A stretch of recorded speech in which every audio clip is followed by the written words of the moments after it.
आम्ही शिक्षक म्हणत असतो 16वे वरीस म्हणजे वादळी शांततेचा काळ. तुमच्या डोक्यामध्ये, तुमच्या शरीरामध्ये, तुमच्या मनामध्ये प्रचंड बदल होत असतो आणि ही सुंदर सुंदर फुलं तुम्हाला आकर्षित करत असतात. मात्र जो विद्यार्थी या बगीच्यामधून चालताना आजूबाजूच्या सुंदर फुलांना टाळून पुढे पुढे पुढे चालत जाईल, त्याला पुढे गेल्यानंतर उंच उंच उंच यशाची शिखरं दिसायला सुरू होतात.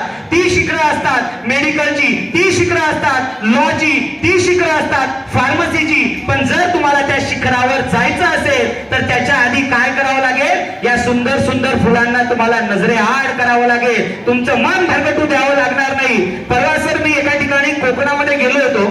त्या ठिकाणी 12वीचा असाच निरोप समारंभ होता आणि त्या निरोप समारंभामध्ये झालं कसं बघा की जसं आज मी या ठिकाणी आलो, मला सवय वेळेवर जाण्याची. मी येऊन बसलो तिकडे कार्यक्रमामध्ये मुलांची भाषणं चालू होती.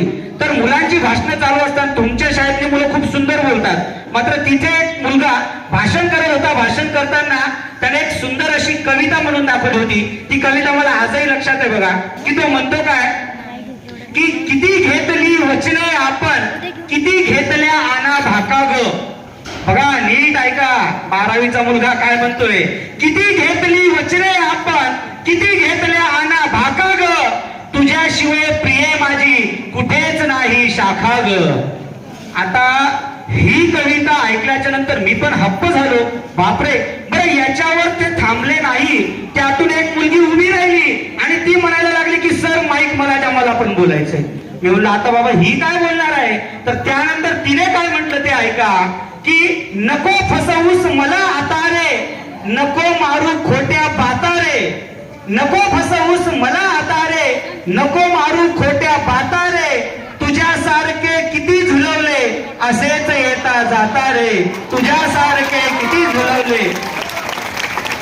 मला माहित होतं बिरजवडे सर इथं टाळ्या वाजणार आहे. बघा मी तुम्हाला म्हणून सांगतोय, ह्या टाळ्या जरूर वाजवा, पण लक्षात ठेवा जेव्हा तुम्ही उद्या परीक्षेच्या यशानंतर त्या 12वीच्या हिरवळीमध्ये जाणार आहात तेव्हा स्वतःला हरवू द्यायचं नाही.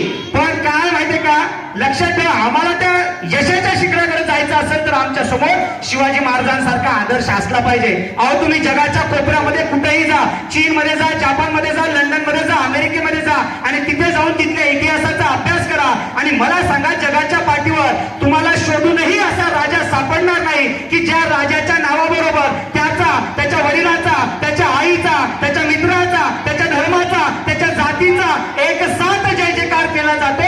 असा राजा जगाच्या पाठीवर शोधूनही सापडणार